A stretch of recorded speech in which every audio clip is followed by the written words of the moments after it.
Hi, everybody. Christina here from Triathlon Mommy, Dastrom Coaching, and Dastrom Run Clubs. And I help moms just like you start a profitable children's fitness business in their community. Hold on, this always happens.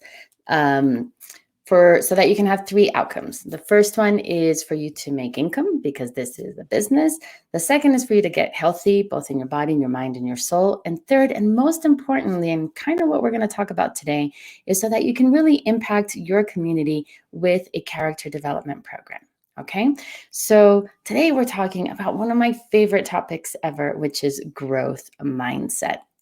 And I heard the other day that growth mindset is one of the most hashtagged terms on the internet, and I think it's really interesting because I I discovered I did not discover a damn thing. Like I learned about growth mindset about 5 or 6 years ago, exactly when I was starting my children's fitness program, and it changed my life. And everything that we do in our programs, in our curriculum, is really growth mindset based.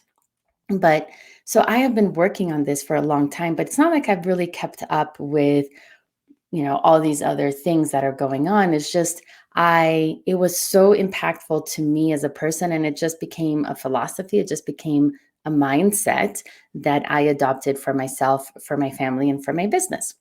So today we're going to talk about that. So exciting. And so the whole growth mindset concept came from this woman called Carol Dweck. I think, when she was doing her research, she was at Columbia University, and I think now she's at Stanford.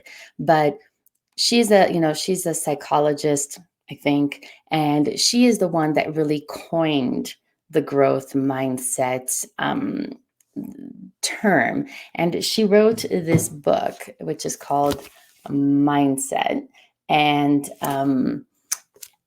it's a life-changing book. If you relate to any of this, of what we're going to talk about today, I highly, highly, highly recommend that you buy this and read this and keep it, because you're going to go back to it over and over and over again.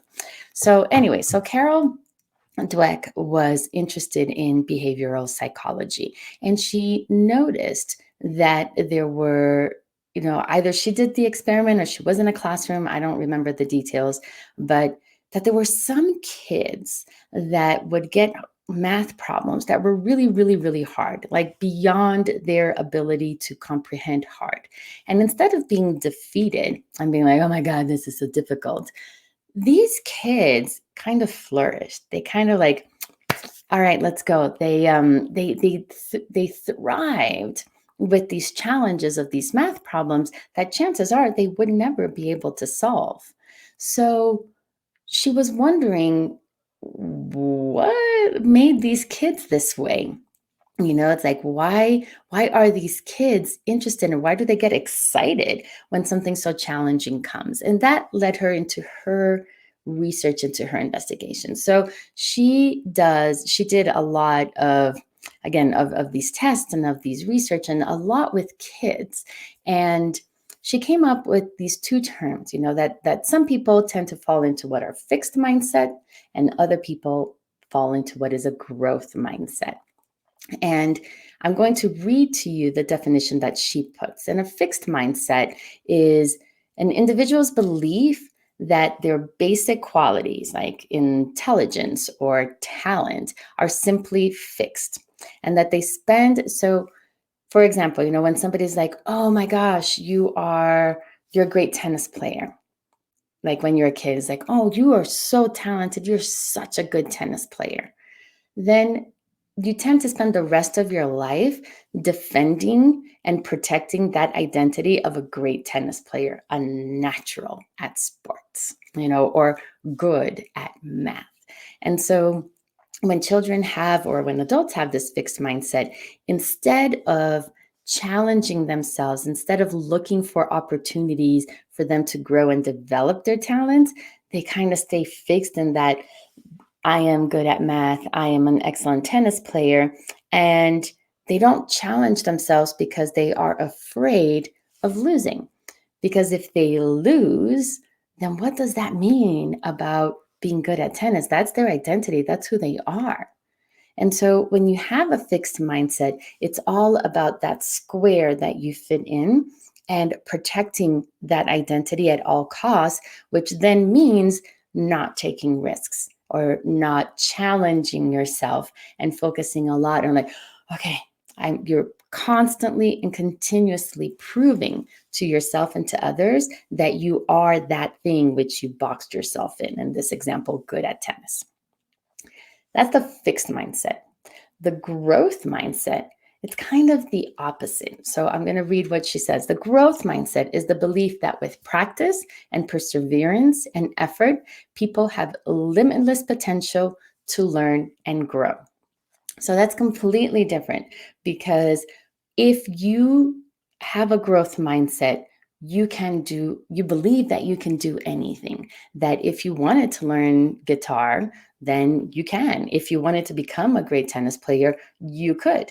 It doesn't mean that's going to be easy, but that if you work at it, you have the possibility of becoming good at something, of becoming great at something, of learning. And so you want that challenge and you search for that discomfort because you are trying to learn something new. And when you have that growth mindset, you're not afraid of losing because you're not expected to know everything, because that's not that box that you created for yourself. You don't have a box. You have kind of, okay, I want to become this. Does that make sense? Because that's a really important distinction. So she also says, people operating in growth mindset tackle challenges with aplomb, unconcerned with making mistakes or being embarrassed, and focusing instead on the process. So that's the fixed mindset and the growth mindset. Now, when you are a kid, there's this term called neuroplasticity in neuroscience, and I'm like completely obsessed with this, but I'm not a neuroscientist. So I'm going to keep it as simple as the University of Google has led me to understand. But neuroplasticity is the ability of your brain, to change, of you to learn. And when you are young, until about 15 or even like your early 20s, your brain is very elastic, right? So you can change and learn and grow and find different things, and you're able to change the way that you think by almost by just osmosis, by observation. So it's like you're a sponge. You just get like all these things and you're just learning from all these millions of inputs and senses and things that are coming to you. I'm going to do another live about this stuff because it's like freaking fascinating. But the point is that when you are young, it's really easy for you to change. It's really easy for you to change your beliefs, for you to learn things. When you are older, it is not impossible to change, but because of neuroplasticity, because of the way your brain is built and designed, you can do it, but it's going to take a little bit more effort. All right. Like certain processes need to be in place for you to change who you are.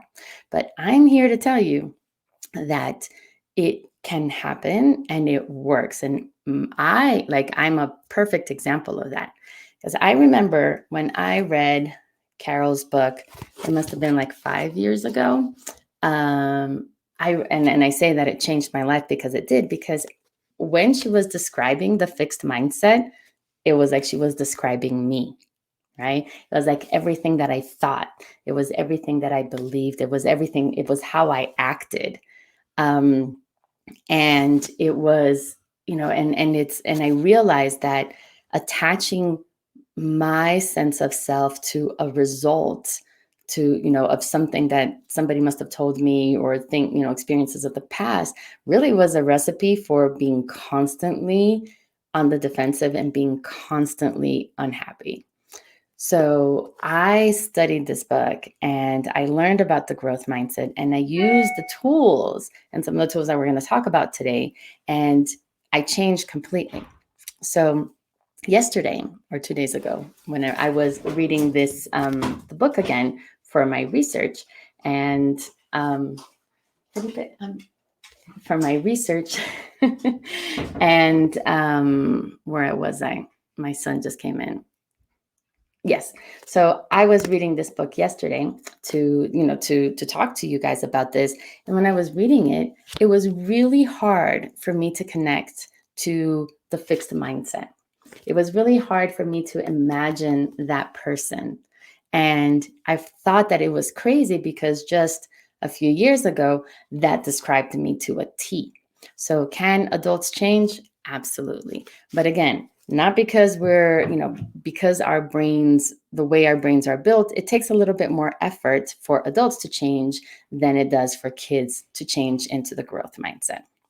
Okay. So what? So what does this all mean? Um, it means that we as adults have a responsibility to teach our kids how to be growth minded. And we have to remember that they don't learn just by what we tell them.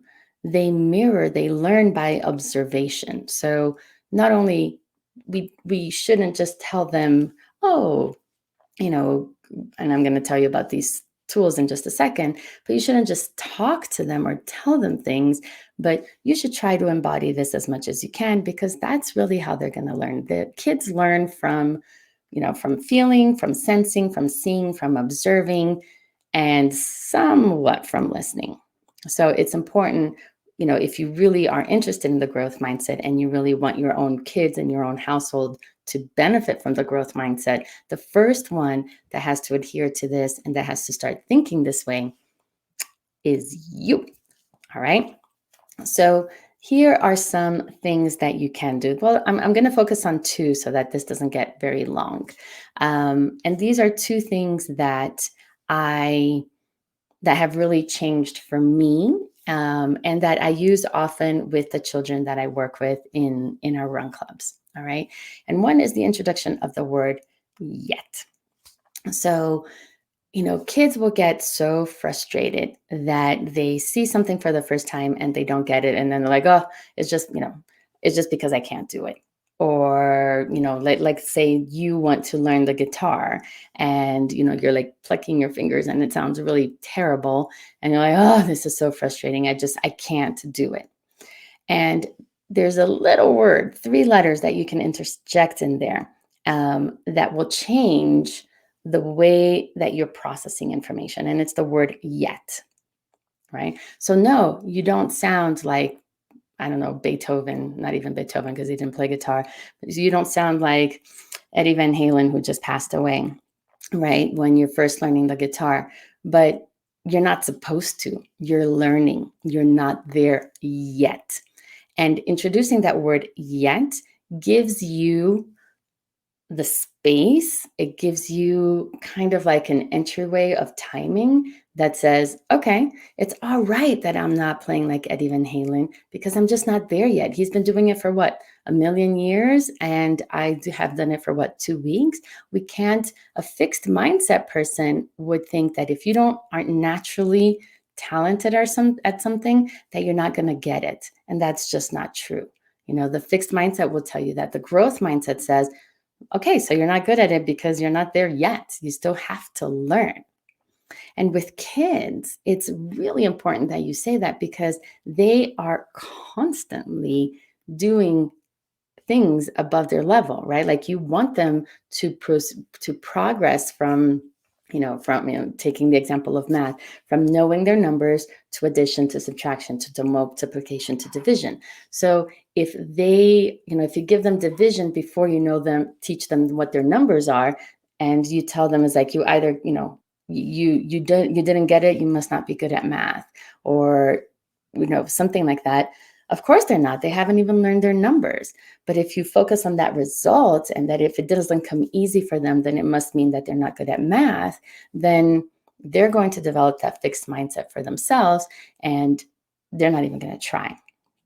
All right. So the word yet, when kids get frustrated or when we get frustrated or when something isn't happening the way that you thought it was going to happen, all you have to tell yourself is like, all right, I'm not there yet. I'm on my way, but I'm not there yet.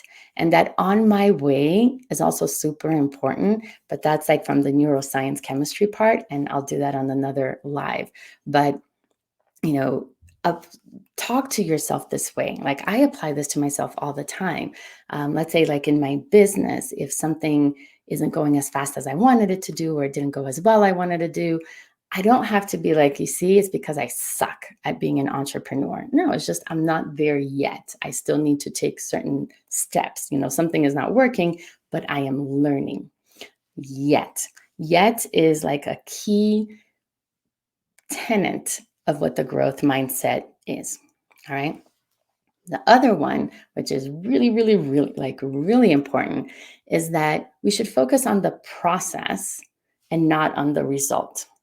And when we praise kids, we shouldn't praise them as like, oh, you did it. You climbed the tree.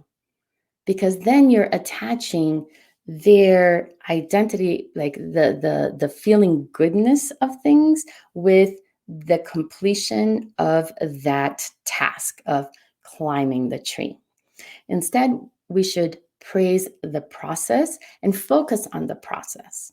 Okay, so for example, math problems again. And I think I'm stuck on the math analogy because that was what Carol Dweck worked on for so very long.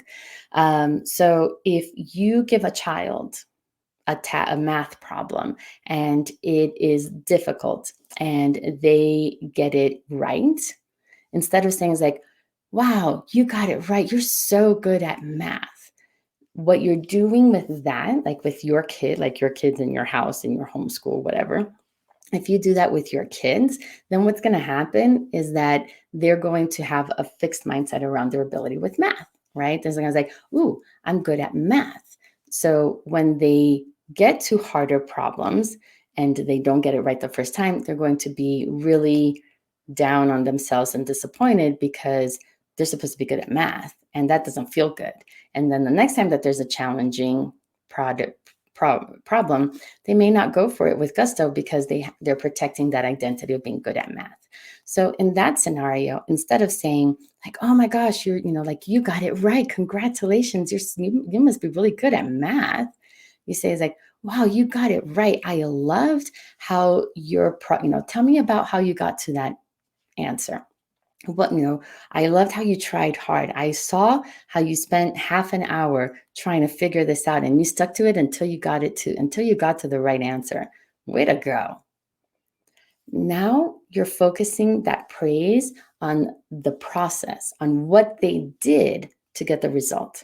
So that if they go for a harder problem the next time and it takes a longer to do it, you're going to praise them for sticking through it and challenging them to get there, not on the result.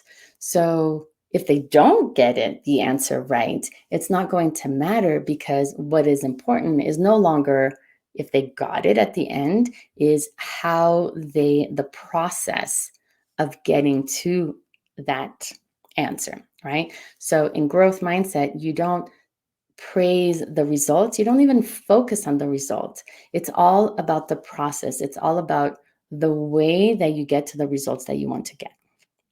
So this is really important for you as a person, because I promise if you have a fixed mindset, living in a growth mindset world really makes life a whole lot easier because you just cut yourself a lot of slack and it doesn't matter that you don't get things right the first time. Like if you burn your dinner, if you're like really excited about cooking risotto, I'm not saying that I just try to do that.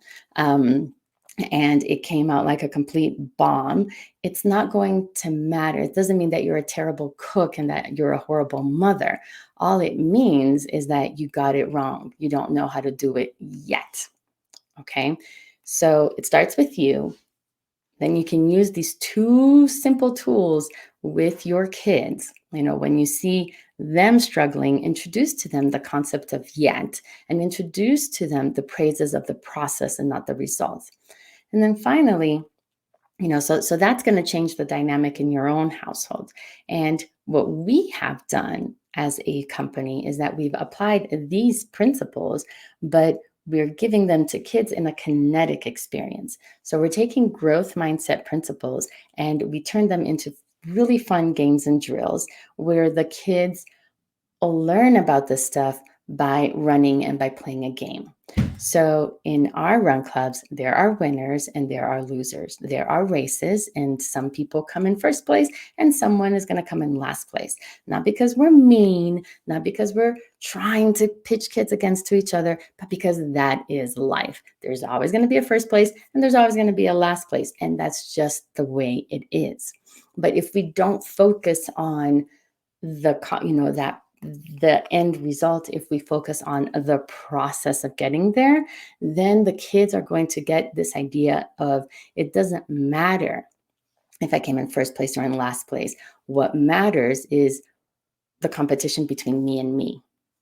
What did I do? How did I get better? How did I grow in this process? Did my leg, how can I be more efficient in the last place? And it doesn't mean that in our clubs we are like, oh, competition is a bad thing. On the contrary, we turn everything into a race. We want kids to lose and lose often, and take chances and fail fantastically, because when they get it right, it's going to mean so much more to them. When they see their progress, it's going to really mean something. They're not getting a trophy the size of, the Empire State Building just for showing up for a soccer match. They're actually doing the work. So we're applying the growth mindset of constantly challenging them, of praising the process, of talking to them about, okay, so you came in last place. What could you do next time to go a little bit faster? Or what was it that could have been better? We're learning from these experiences, and then we're constantly challenging them and helping them set more aggressive goals, because if you don't set them, you'll never reach them. Okay, another topic for another day. But we can tell them, yeah, you didn't win. I know it sucks. Or, you didn't beat your time. I know that's hard. You're just not there yet. So how can we learn from this? Like, what can you do differently? That is a growth minded attitude. And that's exactly what we do with the kids. So parents love us because they know that when their kids are with our run clubs, they're not only getting a great workout, which kids need and they need especially now, but they're learning these concepts of growth mindset, of character development, of setting aggressive goals, like these things that are going to give them the grit and the resilience to face whatever it is that they're going to face. And God knows they're going to face a whole lot more stuff. They're already facing so much more than people like me or our generation ever did. So that is how this whole growth mindset thing ties into what we do with the kids in our run club. Okay.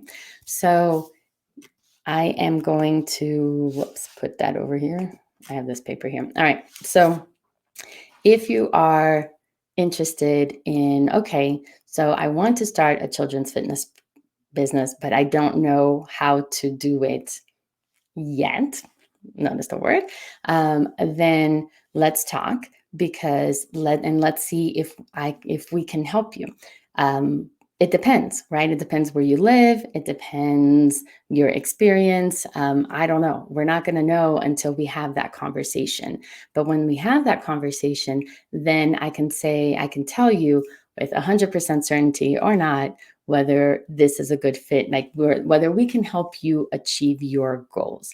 And through this children's fitness business, which is based 100% on the growth mindset.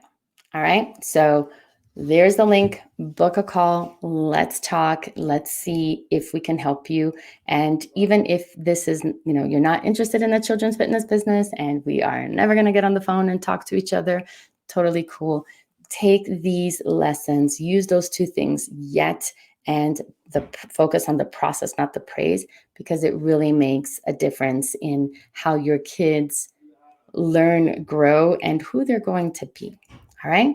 If you have any questions, drop them in the comments. I'll come back and check them, or feel free to shoot me a DM, and I'll see you guys later. Thanks so much, guys. Bye.